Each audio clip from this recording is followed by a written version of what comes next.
Hello, and welcome to our webinar, Discover New Sci-Fi, Fantasy, and Horror Titles.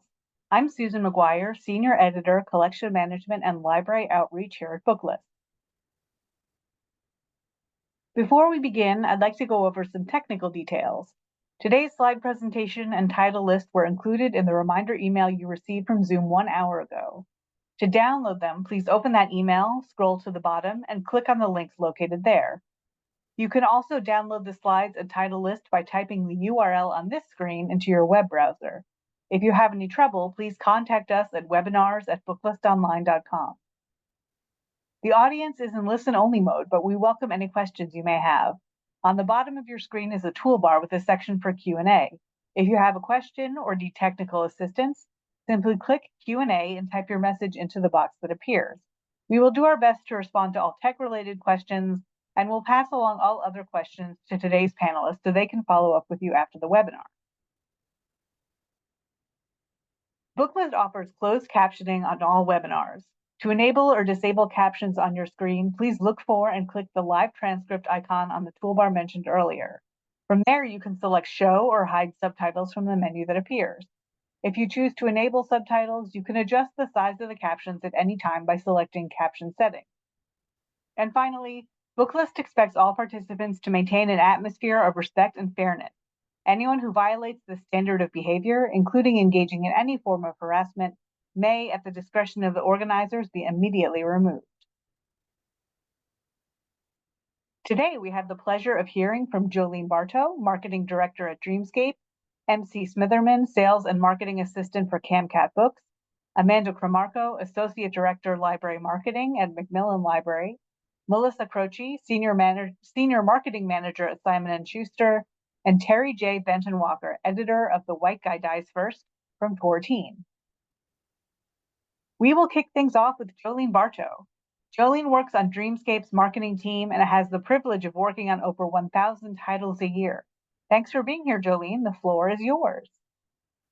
Thank you so much. And thank you everybody for joining today. I'm super excited to talk about some of our fantasy, science fiction, adventure, and horror titles that are coming out in the summer and fall. I did sprinkle in a couple that came out earlier this year, but for the most part, we'll be talking about our summer and fall titles. So super excited. A little bit about Dreamscape on the next slide. We are an independent publisher. We are an audiobook publisher. So I'm going to be talking about audiobooks specifically today. And our catalog includes a very diverse range of content. We have all kinds of genres, not just science fiction, fantasy, and horror. So I would encourage you to go on our website. I have it at the end of the presentation and go check it all out. And then Dreamscape Lore is specifically our science and sci-fi and fantasy division. And so we're really committed to those genres within that division and have had some really cool partnerships within it as well. So be talking a little bit about both the Dreamscape catalog and our Dreamscape Lore catalog. And let's just go ahead and kick right in to our new and upcoming audiobooks. First, I'm going to talk about fantasy.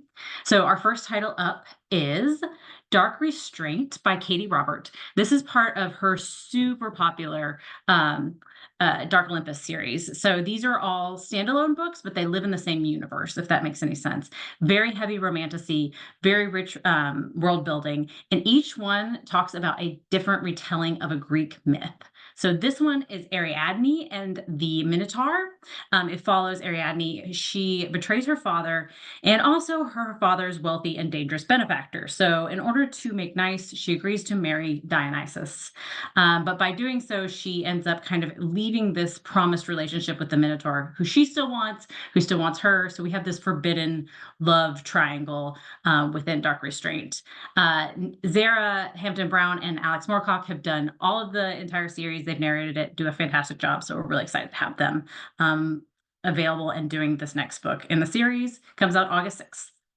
Next up, we have Keepers of the Stones and Stars. This is actually a young adult contemporary fantasy, and it follows a boy named Reed who's having a great time in his life. He's just kissed the boy of his dreams. His band is taking off. He's poised to become student council president, but he finds out, and all this gets upended by finding out he's one of 5 stone bearers, and they must all work together, use their powers collectively to close a portal that will cause chaotic, unhinged magic to enter the world. So very fun, exciting series by Michael Barakiva. Narrated by Stephen Bell Davies and Frankie Corzo. fantastic narrators. And this will come out August 20th. Next up, we have Song of Ash and Moonlight, going back to some romantasy as well by Claire Legrand. You may know Claire from the Furyborn series. This is another series, very rich world building, and it follows a main character, Farron Ashburn, who in the previous book, which you'll see here, A Crown of Ivy and Glass, discovered a secret power, a musical power. She has to work together with Ryder Bass because she finds infuriating, but can't help but be attracted to. And they have to work out some magical threats within this kingdom. There's also this pantheon of gods that everybody thought was dead, but they might not be, and they might be getting hunted now. So they have to go on this big adventure for this. Super rich world building, great romantic, strong romantic subplot, and it comes out September 17th. So we're super excited about this one. Next up, we have The Sapling Cage by Margaret Killjoy. This is narrated by Jackie Maloche. This will also come out in September the 24th. And within it, it is the first novel in the Daughters of the Empty Throne trilogy, which follows a character, Laurel, who dreams of becoming a witch despite the plague-killing trees in the kingdom of Kikon and the persecution of witches. Born a boy, Laurel disguises herself to join the coven when they come for her best friend, and she has to leave her old life behind. She soon faces dark powers, including a magical blight and the ruthless Duchess Hate. As Laurel learns magic and makes friends, she fears her secret will be discovered, risking her place in the coven and her new identity. Super excited about this. Love the cover. It's beautiful. Also, Margaret Killjoy, as a trans feminine woman, really represents this voice by Laurel. So I love that we get this representation within the overall story. And next up, we're going to dive right into horror. Spooky season is coming, so I'm super excited. First up, this is one of the titles that came out earlier this year that I mentioned, March 26th, but it's getting a ton of buzz. I think as we get closer to spooky season, it deserves another look. Jennifer Thorne wrote it. It's narrated by Andy Art, who's a fantastic narrator. It's a funny Gothic novel and has a twist on the haunted house story. It follows a family who goes to kind of this remote village and this remote villa within the remote village, and things just start getting a little wacky in there in terms of some ghosts. They're getting unsettling warnings from the villagers. There's a dark past involved. And not only that, it tackles some themes of loneliness, belonging, inescapable family bonds. So it has this rich layer underneath the spooky stuff that's happening. So definitely wanted to mention that one. And then next up is Sleep Tight by J.H. Murkert. This is J.H. Murkert's second scary, spooky book. So definitely known within the genre. This book, if you love the serial killer trope, this definitely has that. It has two serial killers. This woman has to go and find a serial killer who's kind of being a copycat / playing off a killer that her dad, who is a detective, put into jail. This new serial killer has kidnapped her daughter. So the stakes are high. She has to work with the previous serial killers, the one that her father put away, the only surviving person from that, to find this new one. So it's very thriller. Got the spooky piece with the serial killer, perfect for fans of Stephen King, The Black Phone, Whisper Man. So that comes out September 10th. Don't Eat the Pie by Monique Asher. It's narrated by Katie Zuckerman and Stephanie Wheeling. Comes out in September as well. This is a Gothic horror meets a family drama, domestic suspense. It takes place on this idyllic Camilla Island, and it has a mother and a daughter. Emma is the daughter. Sam is the mother. Emma starts seeing ghosts, starts getting premonitions from them, tries to warn her mom. Nobody's really listening to her, but as things start getting a little bit more spooky, things are getting a little bit more grim.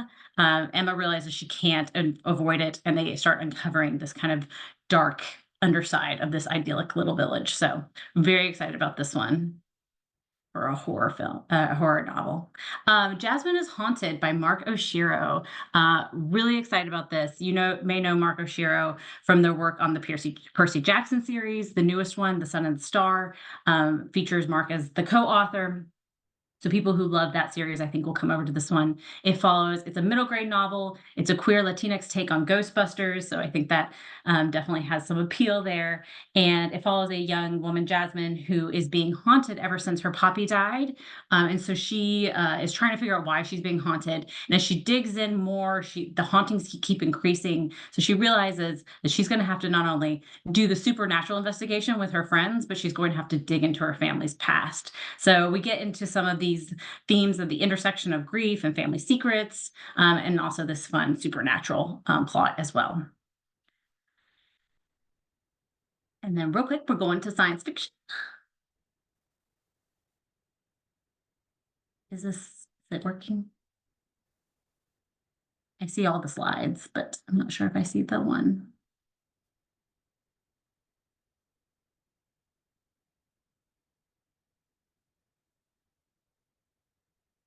Is there anything I should do? Sorry, Jolene, we're getting you back online. 1 minute. Sorry.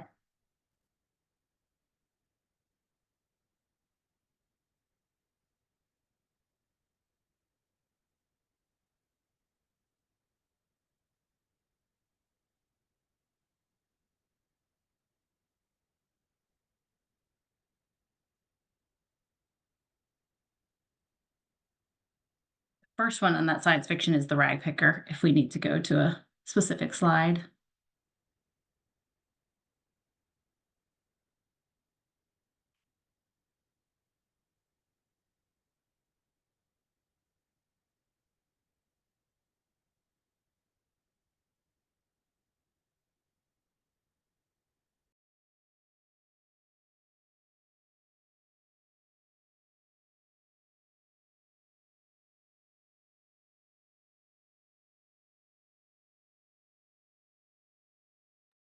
Here we go. Okay, awesome. Sorry for the delay, guys, but just real quick, The Rag Picker by Joel Dane. This is a dystopian sci-fi novel. It follows a man who wakes up in kind of this dystopian world. He gets a second skin and is going through this world that's completely new to him. He's trying to find evidence and traces of his long dead husband, but ends up teaming up with this woman, Yasmini, who's fleeing a village to save an orphaned baby from a fanatical ruler in this post-apocalyptic world. So definitely has that dystopian vibe and has a really rich character cast as well.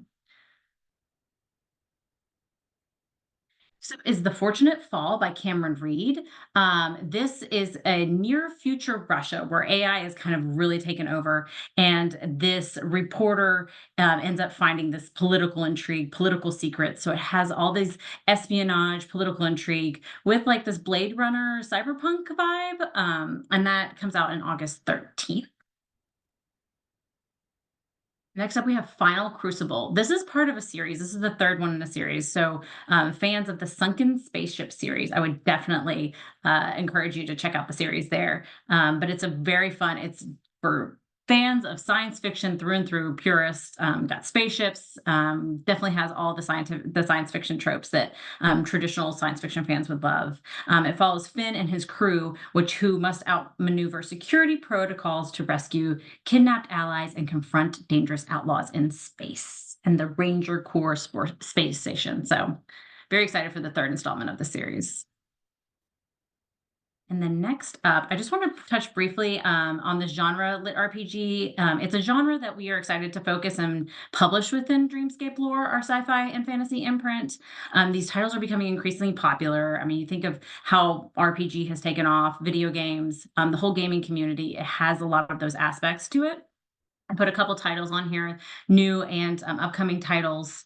They feature immersive and interactive experiences. They have alternate realities, strong character development with a focus on the growth of the main character as they go on their quest. And of course, those quests and missions are very complex and interesting.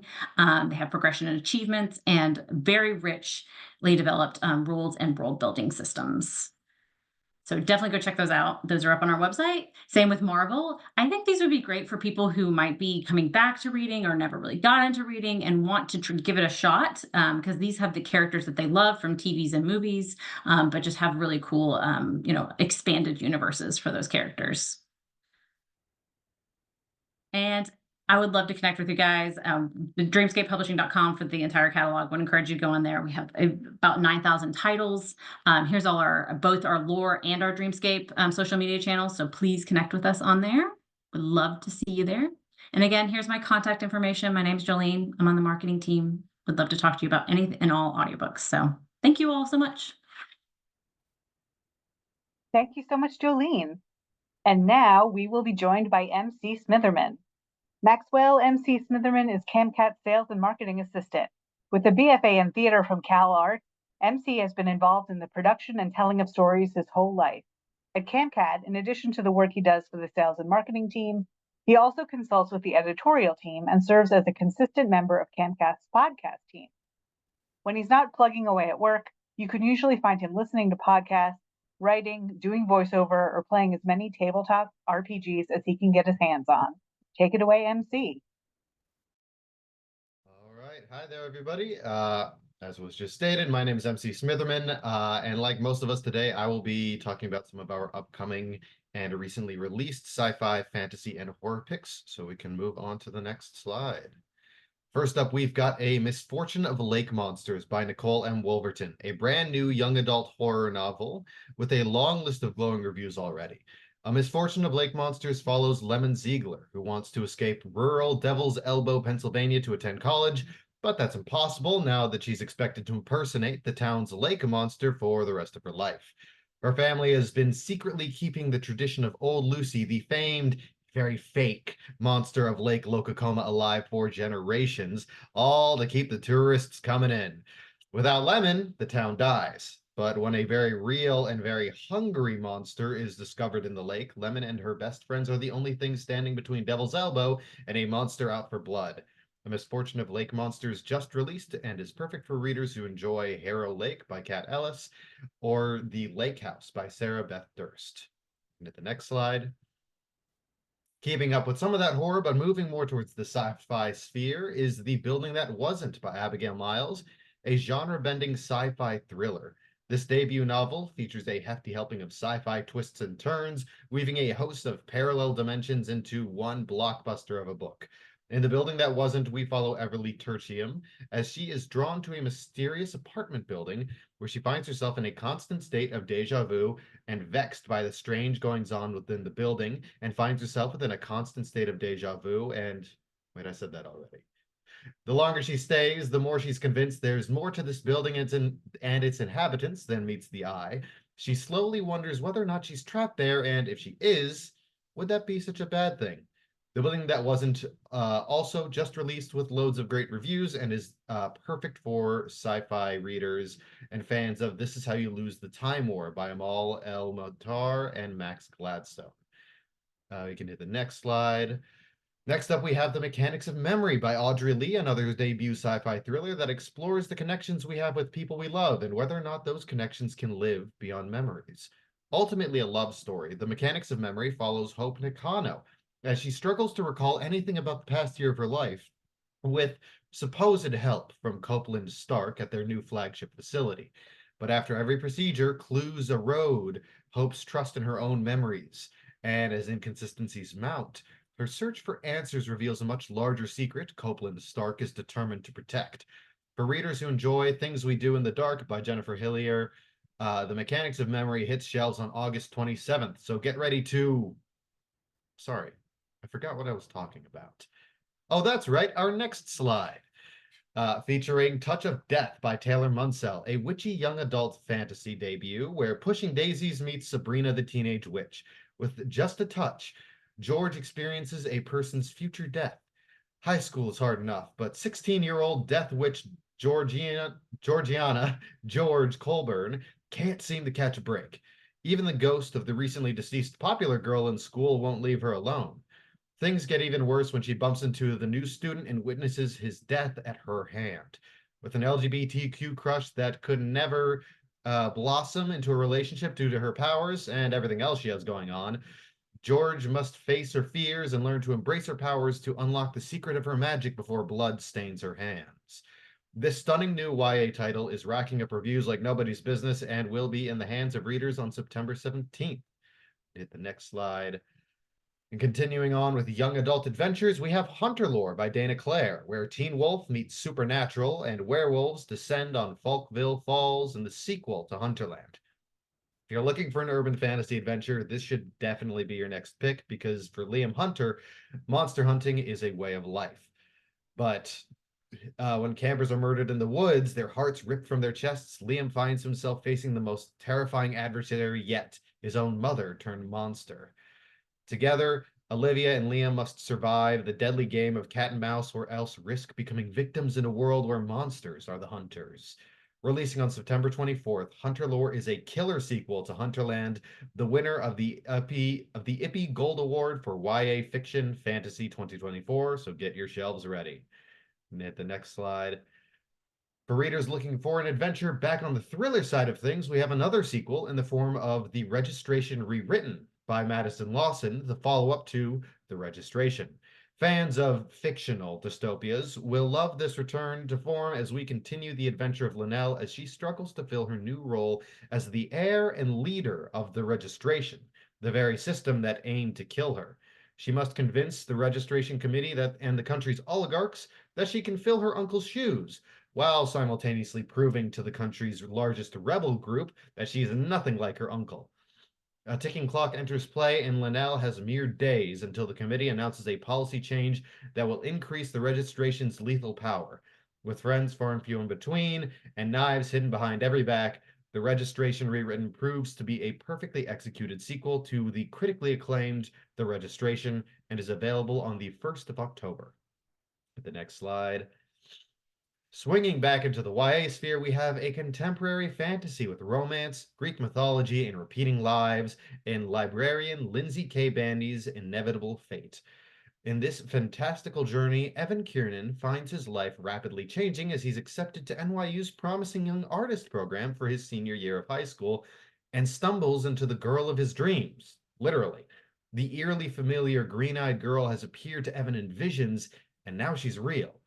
To make things even stranger, a visit to an art gallery brings him face to face with a heavily tattooed portrait of himself. He sees things that aren't there, at least not anymore, and the girl he's falling in love with is somehow at the center of it all. It's a race against the clock as Evan hunts down whoever is pulling the strings of his and the girl's fates, a race he's already lost twice.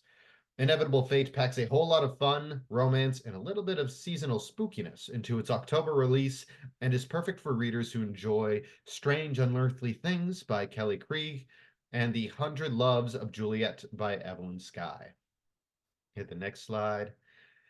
Speaking of spooky, our next pick is Haven, a psychological thriller by the prolific Mia Dahlia, inspired by Dahlia's interest in psychology and her curiously persistent desire to dismantle the myth of an all-American happy family. Once upon a time, a woman named Ava St. James had tried to build happiness upon the remains of her broken heart, for better or for worse. Decades later, the Bakers are headed for the perfect family vacation. A full month at a house by the lake passed down from a mysterious aunt no one ever talks about. But as time trundles on, a relaxing family vacation warps into a living nightmare as each of the Bakers slowly but steadily begin to unwind.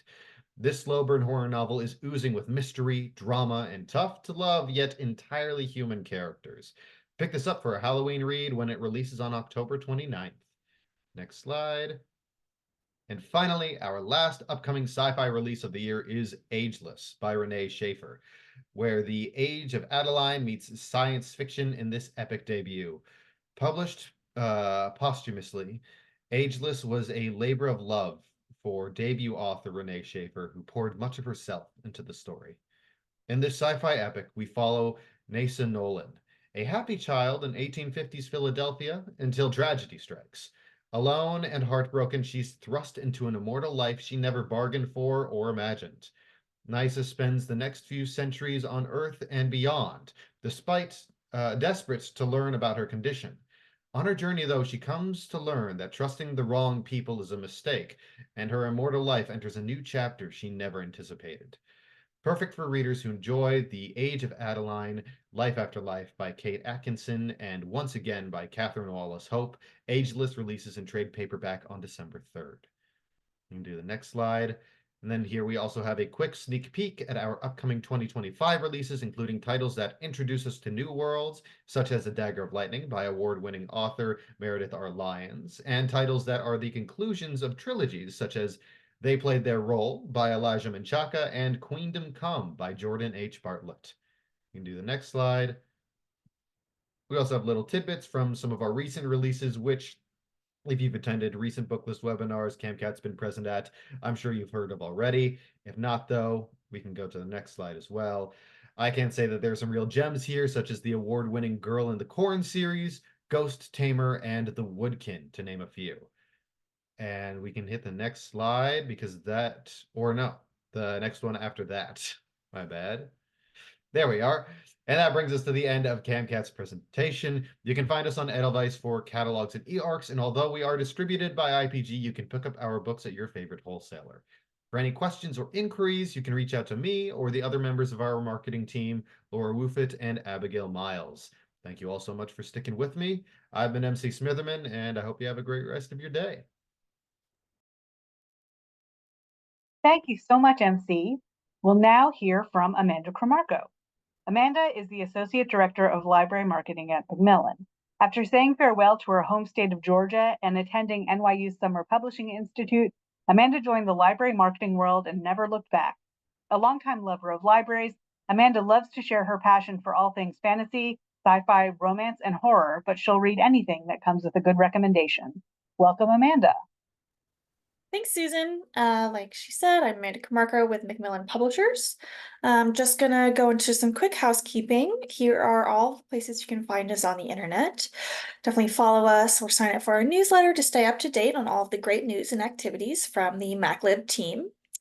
On the next slide, you'll find more information about getting whitelisted on Edelweiss. A lot of the titles that I'll be talking about today already are or will be available to read on Edelweiss. So you can shoot me an email at the email address on the screen, and I'm happy to hook you up. On the next slide, if you want to hear about forthcoming titles more regularly from Macmillan, Happy Half Hour is a weekly book talking series that my team hosts every Monday at 4 p.m. Eastern, and we talk about upcoming adult and YA titles along with some other fun banter, and it's just a really good 30 minutes to learn about upcoming books. So I hope you will join us there. And now on to the books. First up is Lightfall by Ed Crocker. This is a stunning debut epic fantasy with vampires, werewolves, and sorcerers, where the last vampire city is set in strict social hierarchies, and one palace maid uncovers a secret that draws her in with rebels, assassins, and conspiracies that will threaten the entire society. This launches a new series full of whip-smart, snarky banter alongside a political and social take on vampires and werewolves instead of just horror or romance. And it'll be perfect for fans of Jay Kristoff's Empire of the Vampire and Richard Swann's The Justice of Kings. Next is Listen to Your Sister by Nina Veal. This is a laugh out loud, while deeply terrifying and big-hearted debut about three siblings who must go on the run and take refuge in a remote cabin that looks like it belongs on a slasher movie poster rather than an Airbnb. The siblings now face a new threat where their lives and reality hang in the balance because their sister always warned them about her nightmares, and they definitely should have listened. Readers who loved The Other Black Girl, The Death of Jane Lawrence, When No One Is Watching, and the works of Cassandra Khaw, T. Kingfisher, and Isabel Cañas will definitely rave about Listen to Your Sister. Next is Upon a Starlit Tide by Kel Woods. The historical fantasy author of After the Forest returns with a Little Mermaid Cinderella mashup retelling of love, power, and betrayal, with the story of a young woman who saves the youngest son of a powerful ship owner and begins to dream of a different kind of future for herself, and is soon plunged into a world of magic, brutality, and seduction, where secrets that have long been lost in the shadowy depths of the ocean begin to rise to the surface. Fairy tale retellings are just perennially hot, and this will go right alongside Hedda Wynn's For the Wolf, Alex E. Harrow's A Spindle Splintered, and T. Kingfisher's Thorn Hedge. And we can't forget the romantic tension to draw in some romantasy readers who are looking for lush writing and plot alongside heart-fluttering romance. Next, speaking of romantasy, Wooing the Witch Queen by Stephanie Burgess. This is the start of a series of romantasies about the queens of villainy. three powerful witch queens ruling their fantasy lands. This first book follows one of the queens who recently overthrew her evil uncle and is now trying to solidify her power against her encroaching neighbors. The Archduke of said neighbor country has been controlled by his evil in-laws his entire life and decides to flee to the country next door, where a series of assumptions lead him to becoming the Queen's new librarian. Magical hijinks and mistaken identities ensue as both parties learn to love and trust again. This book was just a lot of fun, and I think great for anyone who enjoyed kind of the cozier romantasy vibes of Assistant to the Villain. Next is Girl in the Creek by Wendy N. Wagner. This is an atmospheric and eerie story about a Pacific Northwest forest that seems to be devouring all who enter. Maybe it's a serial killer, or maybe it's the spores infecting the forest and those lost inside. It's folk horror with a contemporary feel, mixing small town politics and exploring the lives of marginalized people. And I think it'll be a great read for fans of T. Kingfisher and Jeff Vandermeer's Sci-Fi cosmic horror. Next is Something in the Walls by Daisy Pierce. This is a psychological thriller with serious horror vibes about a child psychologist who is called to a remote village to examine a teenage girl who claims she's been possessed by a witch. But she doesn't know this town has a deep history of superstition and witchcraft and have their own ways of dealing with it. Fans of The Lost Village and the creepy folklore horror of Midsummer will definitely want to dive in. Next is The River Has Roots by Amal El-Muhtar. This is the hugely anticipated solo debut of the New York Times bestselling and Hugo Award-winning co-author of This Is How You Lose the Time War. It's an enchanting story of two sisters, heirs to an extraordinary stewardship on the edge of fairy, and what happens when one of them falls in love with someone from the land beyond. This is just a powerful new voice in fantasy with the lyricism of Madeline Miller, who has spent years as a trusted voice in sci-fi fantasy criticism. This sisterhood story will destroy you and rebuild you, and we are looking forward to even more from this author to come. Next is Chaos by Constance Fay. This is the third book in a sci-fi romance series that follows various members of a spaceship crew. I absolutely loved the blend of humor and action and romance in Calamity and Fiasco, the two previous books, and I would kind of describe these as sci-fi light. They are very accessible to readers who haven't previously dabbled much in sci-fi. This particular entry is Lore Olympus meets Winter's Orbit, about a space mercenary and a super soldier whose mind control breaks when she touches him. It's a fun space romp with steamy romance at the front and center, along with the found family vibes of Firefly.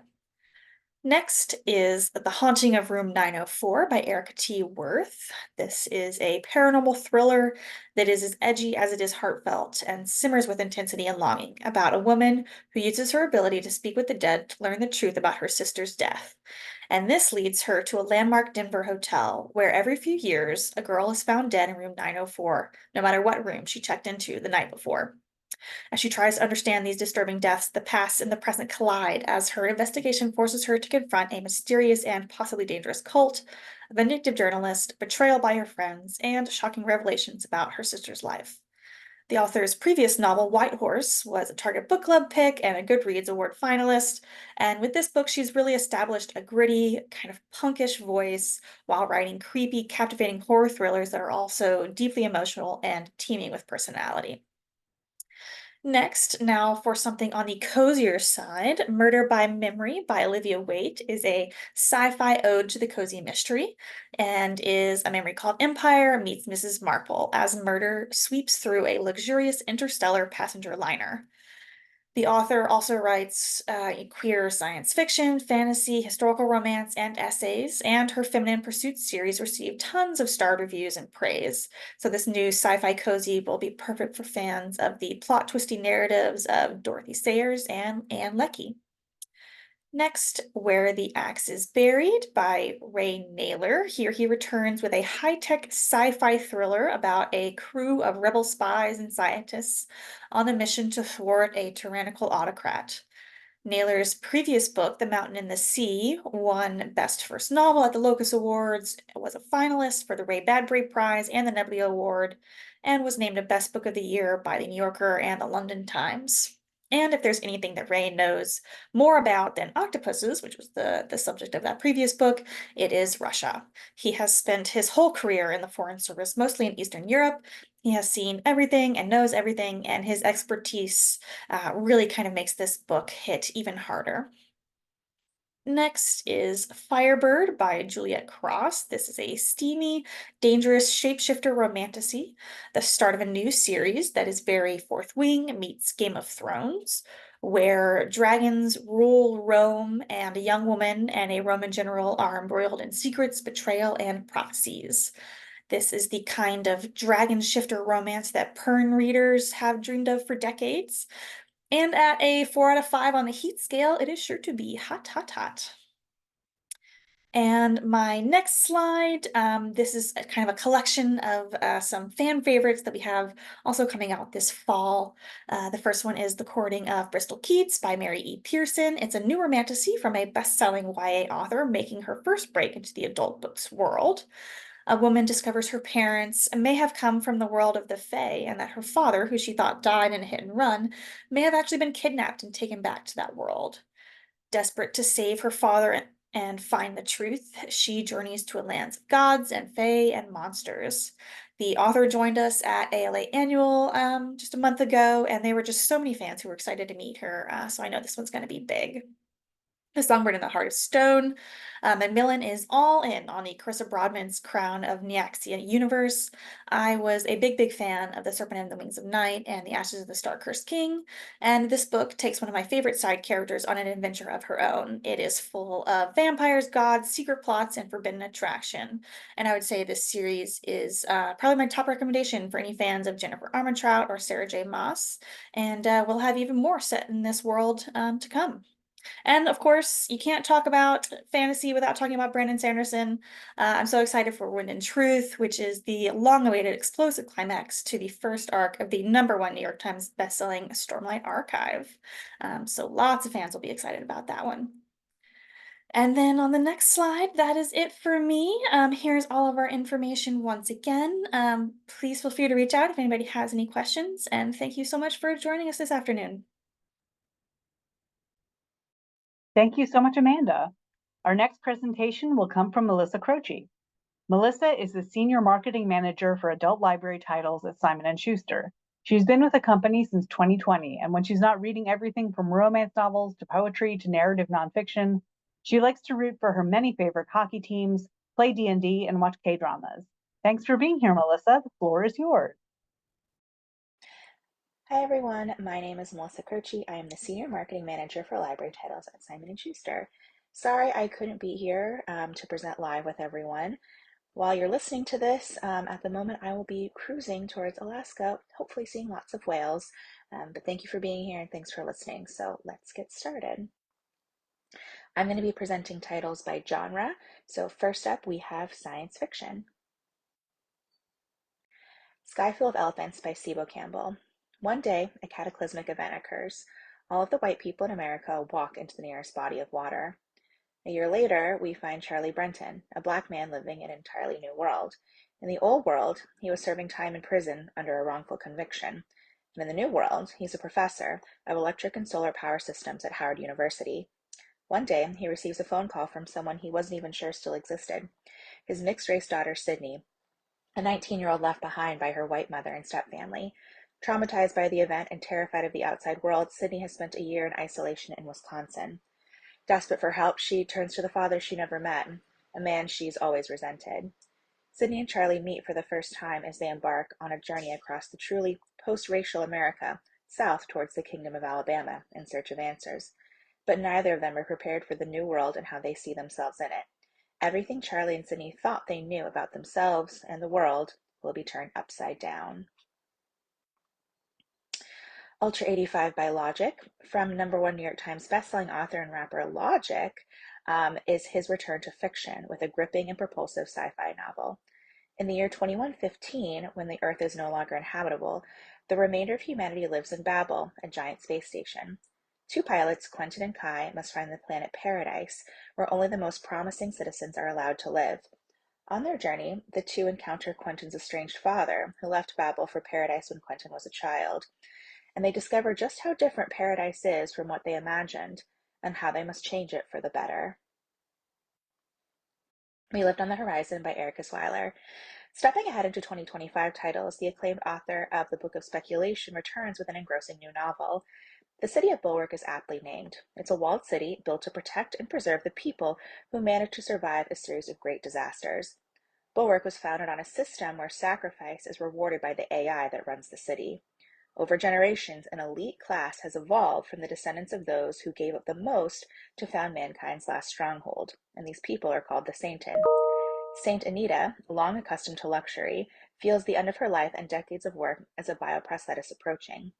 The lone practitioner of her art, Anita is determined to preserve her legacy and decides to create a physical being called Nyx, filled with her knowledge and experience.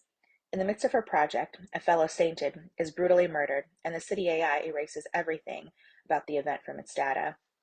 Soon, Anita and Nyx are drawn into the growing war that could change everything between Bulwark's hidden underclass and the systems and programs that impose and maintain order. All right, moving on to fantasy. The Crescent Moon Tea Room by Stacy Savinsky. I just finished this one, and I know currently we're deep in summer, but this book comes out in autumn, and it is so perfect for that season. Reading this was like drinking my favorite hot beverage while wrapped up in a blanket. Ever since the untimely death of their parents, Anne, Beatrix, and Violet Quigley, 3 triplets, have made a business of dividing their customers' futures through their tea leaves. That is, until the Council of Witches comes calling, and the sisters are voluntold for an almost impossible mission. They suddenly also find themselves being pulled in different directions on top of that. Anne's magic begins to develop beyond that of her sisters, Beatrix's writing attracts the attention of a publisher, and Violet falls in love. It seems that a family curse that threatens to separate the sisters is taking effect. With dwindling time to rewrite their future and complete their mission from the Council of Witches, the Quigleys set out to bargain with fate. But in focusing so closely on saving each other, will they lose sight of themselves? The Last Dragon of the East by Katrina Kwan. Katrina Kwan's dazzling fantasy debut, inspired by Chinese myths of ancient dragon gods and threads of fate, follows 25-year-old Sai, who leads a calm life, keeping the family tea house up and running, another family tea house, and taking care of his ailing mother. But he has a secret gift that he's also made into a side gig matchmaking. Sai was born with the ability to see the red threads of fate between soulmates. Sai has a thread himself, but he is not going to follow it. That is none of his business, especially since it's gray and fraying, which is not a good sign. But his quiet existence is about to be turned upside down by a pair of shining dragon scales.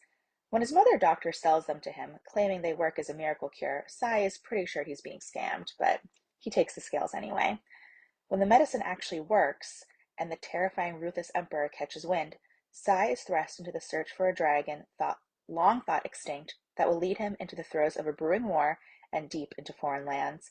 And for the very first time, as his own thread of fate begins to move, he may be able to solve the mystery of his soulmate at the other end of the line.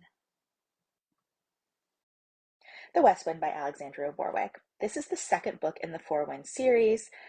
What is great about this romantasy series is that each book can stand alone. They are all inspired by different mythological and fairy tale love stories, but there aren't any cliffhangers, which I find to be such a relief. The North Wind, which published in May, was a Beauty and the Beast meets Hedy and Persephone retelling, and The West Wind is a Hero and Leander meets Tamlin retelling. Brielle has dedicated her life to the Abbey, all in preparation of becoming an acolyte. Her life is highly rigid and constant until she finds an injured stranger in the forest. The encounter leads her to the realm of Under, where the air breathes rot and the fair folk dance and whisper. There she discovers that the man she helped is actually a god, Zephyrus, the West Wind, bringer of spring. There are few Brielle can trust in Under, least of all Zephyrus. As she embarks on a journey through the eerie banks and caves of Under, Brielle finds herself in a perilous situation, for here is where faith and heart collide, and where she risks not only her future, but her life. The Serpent and the Wolf by Rebecca Robinson.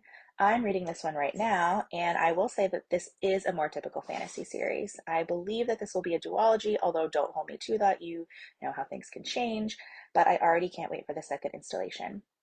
After losing her mother to a mysterious dark magic that has since reawakened in her, Vasa, princess of the brutal kingdom Asteria, is certain death looms. So is her merciless brother Dominic, who aims to eliminate Vasa as a threat to his crown as emperor.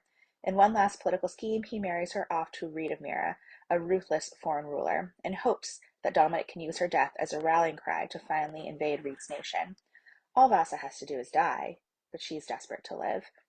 Vasa enters her new marriage with every intent to escape it, wielding the hard-won political prowess and combat abilities her late father instilled in her.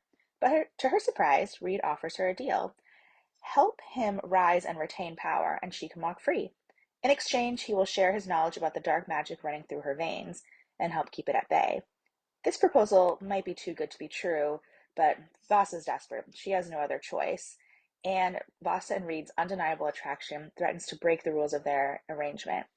Vasa has to learn to trust her new husband, but how can she, especially when their perfect political marriage begins to feel like the real thing? And for a little something different, this is the Ultimate RPG series by James D'Amato, with the latest edition, Game Master's Guide, coming out this March. This is perfect for libraries who hold game nights and Dungeons and Dragons game nights. Give this to your game master so they can learn everything from how to make player decisions meaningful, how to add more roleplay to the adventure, how to keep combat interesting, how to make NPCs dynamic, and much more. And last but certainly not least, here's horror. Memorials by Richard Chismar. From the New York Times bestselling author of Chasing the Boogeyman comes a new terrifying tale. 1983 finds 3 university students embarking on a week-long road trip through the Appalachian region. They are doing a documentary on roadside memorials for their American Studies class. Things start out just fine. They're getting to know each other. It's a fun road trip. But soon, creepy things start to happen. Memorials feature a strange, unsettling symbol hinting at a sinister secret. They think they're being followed. Their vehicle is tampered with, and the locals are far from friendly. Before long, the students can't help but wonder if these roadside deaths were really random accidents, or if something more terrifying is at work here. The Night Marchers by J. Lincoln Fenn. In exchange for a ridiculous sum of money from her wealthy great-aunt, a desperate Julia is tasked with going to a remote Pacific island to find both a rare peculiar flower and the truth about what happened to her great-aunt's sister, Irene, who died there in 1939. Was her death a suicide, or was there something more sinister at play? The Church of Eternal Light, a powerhouse on the island, might have the answers, but if they do, they're staying tight-lipped. The only person who seems to know more is a fellow traveler, Noah Cooper, who thinks that Julia is not the only one on a mission to find the rare flower, which, if the rumors are true, could have world-changing properties. What Julia does know is that the longer she stays on the island, the more thin the line begins to blur between truth and lies, reality and fantastical, until she finds herself face to face with the real reason why the island is taboo. And our last title of this presentation, The Queen by Nick Cutter. The national best-selling author of horror book talk sensation The Troop returns with a new heart-pounding novel of terror. On a sunny morning in June, Margaret Carpenter wakes up to a new iPhone on her doorstep. She switches it on to find a text from her best friend Charity, who's been missing for a month and most people think is dead. Margaret and Charity have been lifelong friends who share everything, except for the destructive secret hidden from them both. A secret that will trigger a chain of events ending in tragedy, bloodshed, and death. And now Charity wants Margaret to know her story, the real story. In a narrative that takes place over one feverish day, Margaret follows a series of increasingly disquieting breadcrumbs as she forges deeper into the mystery of her best friend, a person she may have never truly known at all. Please be sure to check out simonschuster.net/library. This is the hub where you can find all of the resources listed here and more, which has everything to help you with collection curation, to book clubs, to community reads, and more. Thank you, everyone. That's everything from me. Have a great rest of your day. Thank you so much, Melissa. Our final presentation will be from our special guest, Terry J. Benton-Walker. Terry grew up in rural Georgia and now lives in Atlanta with his husband and son, where he writes fantasy and horror for adults, young adults, and children. He has an industrial engineering degree from Georgia Tech and an MBA from Georgia State. When he's not writing, he can be found gaming, eating ice cream, or both. Blood Debts is his first novel. Terry is also the author of Alex Wise versus the End of the World and editor and contributor to the White Guy Dies First anthology. Welcome, Terry. Thank you so much. I'm very excited to be here today and talk to you all about The White Guy Dies First. Give us a second and let the slides pop up. Now when you can see.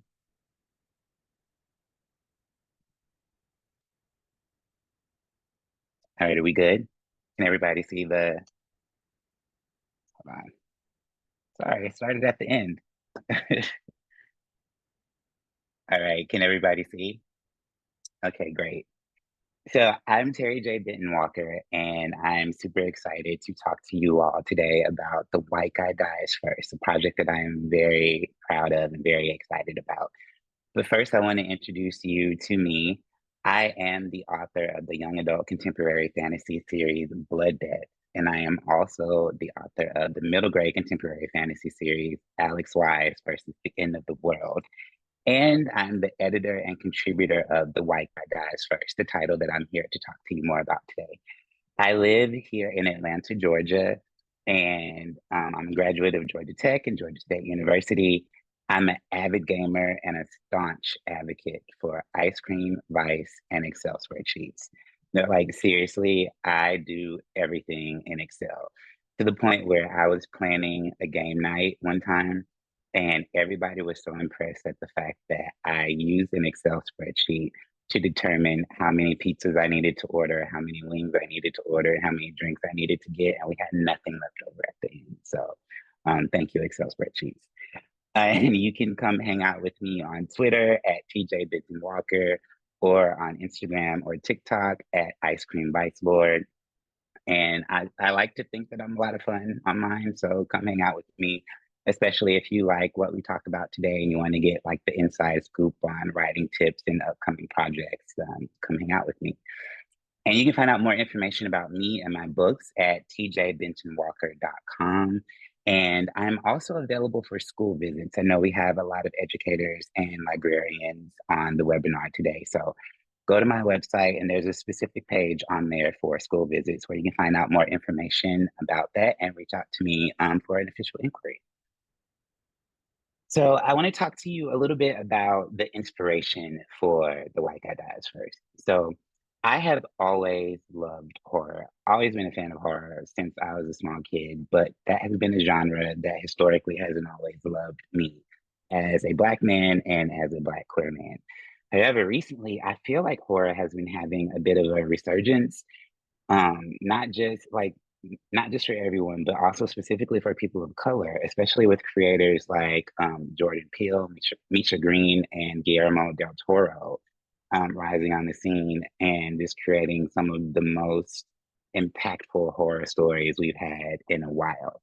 And watching Get Out in a theater packed full of people who look like me and all of us responding to the same moments was just such a visceral experience for me. And it ignited something in my creative brain. And I was like, I want to curate something like that for us. I want to make an elevated horror experience where people of color can reclaim our roles in classic horror subgenres. And that was how The White Guy Dies First came to be. I worked very closely with my team at Tor Teen and my editor, who's Ali Fisher, on putting together an absolutely stellar list of contributors. We had 13 contributors, myself included, and we've all written 13 scary stories of fear and power. And it's 13 times where our characters of color all survive the first kill, and the white guy always dies first. Now, I will also say too, don't get too comfortable just because I say the white guy dies first. So that does not mean that the POC characters and the other characters like won't die as well.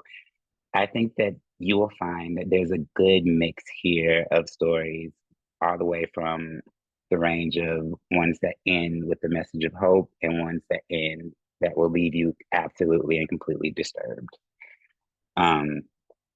So to start out, how I developed this anthology is I created a list of 20 classic subgenres of horror. And I gave that list to the contributors and I asked each of them to pick a subgenre that they then had to subvert in a new and exciting way. And of course, the white guy has to always die first. And so here are all the subgenres that we started with that I sent out to each of the contributors. And here are the subgenres that everyone chose and who chose what. And this process was really fun too, because I feel like everyone chose something that is very complementary to their writing style and to their brand as an author. And I'll tell you an interesting story too about some of these. So for Killer Clowns, I remember when Farida chose that story, and she told me that she was concerned after she made her decision because she had never watched the Killer Clown movie. And so she didn't know a whole lot about the subgenre. And so I told her, I was like, well, wait a minute, don't panic. And I was like, that actually might work in your favor because like typically killer clown movies are just so unserious and so wild and just silly that it's hard to take them serious. And so I was like, the fact that you don't know anything about this subgenre might actually work in your favor. So I was like, let's put it together. I was like, I know a little bit to be dangerous. I was like, let's put it together and see what we can do. And Farida wrote the most incredible slow burn killer clown origin story that is just absolutely wonderful. And another contributor that chose a subgenre that was perfect for their story is Nassim Jamnia. They chose body horror, and their story is just such a beautiful trans affirming story, and it's beautifully Persian Iranian, and it's very queer, trans affirming, and it's such a beautiful story. And I remember both Allie and I cried the first time we got to the end of the story because it's just so wonderful. But also, don't be fooled. Just because we cried at the end of that story does not mean that it is not absolute nightmare fuel. So if that doesn't get you ready for this for this series, I don't know what will. But at the start of this anthology, I have a note from the editor that I wrote to introduce this collection because this is a very deeply and personal project and a very special project for me. So I took a lot of time and care in curating the collection and working with each one of the contributors on this story. So, you know, queer people especially have identified with horror for a very long time. And I think part of the reason we do is because horror has always been a medium to explore some of the uglier and nastier parts of society and parts of communities and our world and the people in it. And it's always been very cathartic to see characters going up against these insurmountable like forces of evil, like monsters and supernatural forces, and sometimes actually winning. And it's very cathartic as a queer person and as a person of color to see these characters going up against those forces and actually triumphing. And that is why representation is so important. And that is one of the reasons why I did this project and I put this anthology together, because BIPOC people need to be able to see ourselves represented in these stories where people who look like us and come from backgrounds similar as us are going up against these seemingly insurmountable odds that represent a lot of the stuff that, you know, we're experiencing every day in our lives. And every single story in this collection has a deeper message and a beating heart. And I took my job as editor very serious. And I had so much fun working with Allie and the contributors on figuring out or on discovering the beating heart of every story and helping it stand out and be even stronger. And so as an example, I want to talk to you about my story, The Road to Hell, which is a haunted house story. And what inspired me for this story was The Haunting of Hill House. I absolutely loved the Netflix series. It is phenomenal. If you have not seen it, I highly recommend it. And after watching the series, I went to read the book. And like, no shade to Shirley Jackson. It's a wonderfully written book, and I love her and I love her work. But I didn't really vibe with that book. And part of the reason I didn't was because I didn't really find it scary. However, I was inspired because what I loved about that book was how the house almost became a character in the story. And I was like, I want to do that. And I was inspired to do that and take it even further, like way outside the box, which is becoming my author brand. Um, so The Road to Hell is a haunted house story, and it's told in second person past from the perspective of a centuries-old haunted house in the Florida Everglades that's narrating to a teen boy who moves in one summer with his dads to rehab the property. And the house pulls out all the stops to impress them in the hopes that they'll make it their forever home. But things go terribly wrong, and the family is subjected to a night of unbridled terror that'll teach the house why the road to hell is paved with good intentions. And this story is more than just a haunted house story. It is an allegory for domestic abuse survivors and how our trauma can sometimes manifest in our pursuit of love. So keep that in mind when you're reading the story and from this very, very haunted and troubled house's perspective. And I want to take a moment to talk about the audiobook before we wrap up here, because I am incredibly proud of the audiobook for The White Guy Dies First. And I really enjoy working with Macmillan Audio. I enjoy working with like the whole like Macmillan team, Macmillan Audio, Macmillan School and Library, Tor Teen.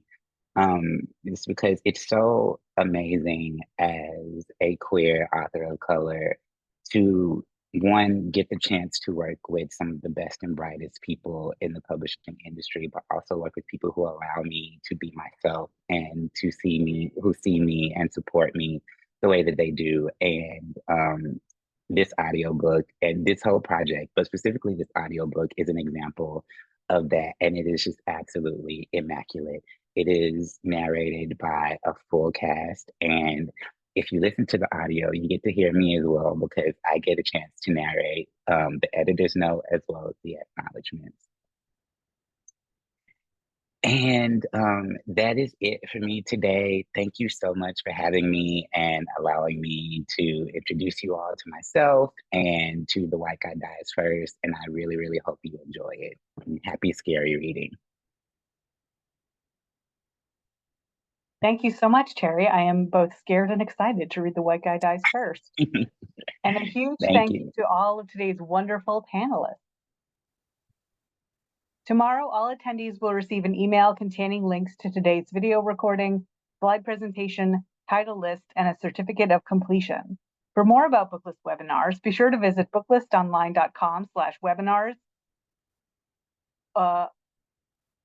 where you can view archives of past webinars and register for upcoming ones like those you see here.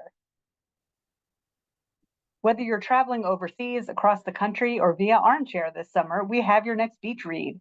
Subscribe now to get print and digital copies of Booklist and digital and shareable issues of our new patron-friendly product, Booklist Reader, for a special webinar price of $99. In addition to these publications, you'll also get archive access, extra online content, and our 2024 Guide to Graphic Novels issue mailing this July. Head over to the Booklist website for details. And it's Graphic Novels in Libraries Month here at Booklist, and we're celebrating with tons of free #read graphic content and resources. Read our special Graphic Novels in Libraries issue currently open to all on our website for reader's advisory and collection development tips, original comics from Johnny Christmas and Dan Knott, programming ideas, and more. Plus, check out our website for the latest in graphic novel webinars, author interviews, and don't forget to enter our Read Graphic sweepstakes for a chance to win graphic novel swag from our sponsors. Thank you for joining us for today's webinar. A huge thank you to our panelists, especially our author guest, Terry J. Benton-Walker, and to our sponsors, Dreamscape, CamCat Books, Macmillan Library Marketing, Simon & Schuster, and Tor Teen. This concludes today's webinar. See you next time.